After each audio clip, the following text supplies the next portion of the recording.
I wanted to introduce someone who came to thank you for all your hard work for both Congressman Garamendi and the rest of the Democratic ticket, Prop 45, and him as well. This is Tom Torlakson, the Superintendent of Public Instruction. He is running for re-election. He is the democratically endorsed candidate. He wanted to come and talk to everyone and thank you and urge you to do what you're doing mostly and get everybody out to vote for the entire Democratic ticket, of course mostly him and John Garamendi. And I want to introduce a couple of other people who are part of our locally endorsed candidate group, our ticket.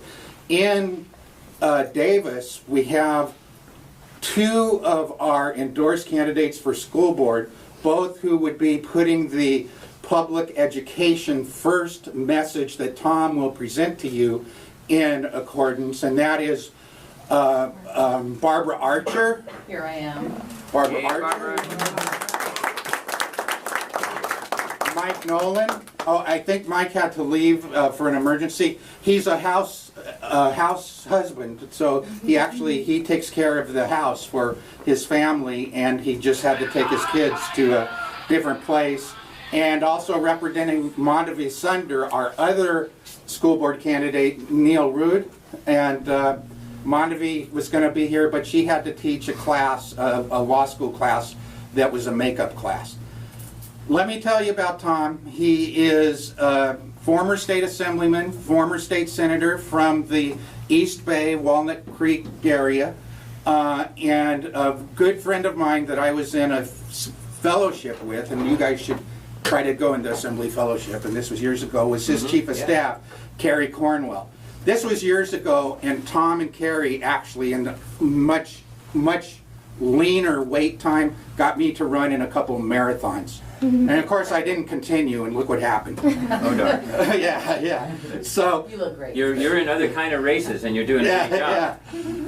Let me tell you, the papers and everything have endorsed Tom's opponent, not the Democratic Party, because even though ostensibly his opponent says that he's a Democrat, I'm convinced, and I think you guys need to convince people, that his opponent is actually, and I don't think I'm guilty of exaggerating here, wants to destroy public education and wants to make public education private and for profit. And they talk about campaign reforms and all these things, and certainly there are some things that need to be done, but they're using that as a guise to destroy public education. And I'm not saying charter schools, because we have Da Vinci and we like Da Vinci, but Da Vinci is a public charter school. It's not for profit by these creepy powers of outside interest. And so with that, Tom Torlakson. Thank you, Bob. Thank you. Thank you, Democrats. Thank you, students. How many of you are from UC Davis? Good. How many from local high schools around? Wow. Excellent turnout. Well, I'm a teacher. I'm so glad to be with you. It gives a lie to the young people aren't interested. Yeah, this is it. You're proving those people wrong. And the forces that want to, I think, destroy public education, take us backwards, want to privatize, they're expecting you all to not be here. They're expecting voters to stay home. And that's why the calling you're doing is so vitally important. So there's a lot at stake in this race. I'm a teacher. I'm a coach. High school track and cross country coach for 25 years, and a lot of championship teams by building team spirit and having everybody support everybody and reach your goals, aim high, dream big, and go for it. And so that's what I see as education as a way to empower young people to find their inner strengths, their talents, their inner strengths, their potential, and then to get confidence and set goals and step by step reach your dreams. So that's me. I'm a teacher. My dad was a teacher and a principal. I served in the legislature and had a lot of fun working on big issues. I authored 3 propositions during my time in the legislature, one of which was the largest vote getter in this entire state of California history. That was the one where we were protecting property taxes from state raids.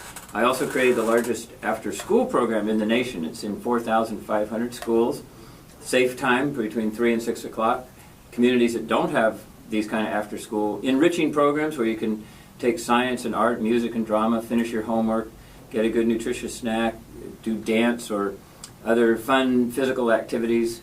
Those communities that don't have after-school programs, we see crime triple between 3 and 6 o'clock until the parents get home and the kids get home. So I'm passionate about school safety, having great teachers in every classroom, and in innovating. I have an initiative called No Child Left Offline, which is our goal of getting one-to-one connectivity throughout the full school day, and at home close the digital divide so that all students have the opportunity for these rich learning programs that sort of guide you along and keep you excited, stimulated, and learning.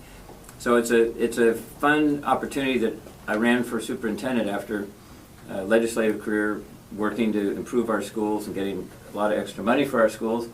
And I said it's time to get my hands on the steering wheel and build a team to help our schools survive. And when I took office, there was, remember the recession years? I don't know if you remember teachers being laid off, and we had 30,000 teachers laid off, and class sizes were getting bigger and bigger. Textbooks sort of disappeared, new textbooks, and a lot of schools just didn't have any equipment for their labs or science or for their technology and computers. So I fought hard, and we worked with the governor, and we passed Prop 30, and we're investing $6 billion more a year because of that. And we're starting to see big turnaround, positive turnaround. Graduation rates now raised to the highest of all time in history in California. It's at 80%. There's a lot of work to do. I'm not satisfied with 80%. And for Latino and African American students, it's lower. It's like 71%. So I'm pushing to get higher academics, but we know when we get the money and invest it in our schools and not divide our schools and try to conquer them with the private sector taking them over, we can see massive improvements. One other thing I'm doing is a lot of career education. So you have internships, might be in the biomedical field, might be in computer field, might be in construction. And we're seeing the students in these programs, and we have thousands and thousands of students around the state in these programs. They're graduating at 95%, not just 80%, but they're excited about their future and working hard at it. But you mentioned we're in a fight. I want to introduce someone who's helped me in the fight on my team, Rebecca Barrett. Come in and peek in. Rebecca interned for me all through her 4 years of high school at Concord High in Contra Costa, and then she went off to UCLA. Sorry, Aggie, so she went there. But she did great there and organized the Young Dems, and then as soon as she graduated, I hired her. And so she's been active. We've been going to college campuses as well. We're down UCLA. We were down in Santa Barbara. Just at Berkeley. Just at Berkeley. I understand you spoke yesterday with some guy at the campus at UC Davis. Yes, and that some guy, what a great, inspiring guy, Bill Clinton. And I've been here on different Democratic, Young Democrats, college Democrats functions. But it's really important. I'm also standing strong for no tuition increases. I helped get 70,000 additional Cal grants in the last 3 years, so low-income students from families that don't have means can get in, and I also helped get the middle-class scholarship program started, which is helping a broader range of students. So I'm very big on college access as another key to expanding opportunities for everybody. But the opposition is clear. My opponent is a former Wall Street banker. I'm a teacher. He's a banker. Different mindset, different goals. He's been funded by Walmart by $1 million. Texas Enron trader who wants to end public pensions and sort of take away what our hardworking families have earned over many years of paying into their pension system. A guy named John Arnold from Texas put in $130,000,000. So we're seeing the Walmart folks are for vouchers. You know what the vouchers are? It's where, again, you can sort of privatize public education, take public dollars outside of the system, which weakens the schools that are remaining in the neighborhood and community. One guy alone gave $2.7 million against me to my opponent. $2.7 million. Did I say 2.7? 2.7 million. That's a little bit of money. I never met the guy. I don't know what I did to offend his sense of whatever, but he's dropped 2.7. So you're seeing this trend of big corporate money coming in, and my interpretation is clear. They want to take over public education. They want to privatize it. So they see schools as profit centers. I see them as learning centers. they have a different mindset again. So we're in a tight race. It's a dead heat tie, even though those in the education community know I've done very powerful, great work in the last 4 years, turning things around, stabilizing funding, and heading us in a positive direction. But nonetheless, these calls, and you're reaching out to your friends in your own Facebook, Twitter world is really, really, really important. And what you're doing here to reach voters. If Democrats turn out, we win. If Democrats sort of say, there's not much going on, the governor's already got his reelection made, and the lieutenant governor and the attorney general. So there's a little complacency going on right now. And how many of you were at the rally yesterday?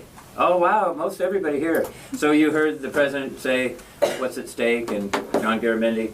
It's about turnout, and the Republicans are expecting us to sit on our hands and stay home. We're not going to do that, right? You ready to? You revved up and ready to go get them? Get some more votes? Yeah. Get people to the polls?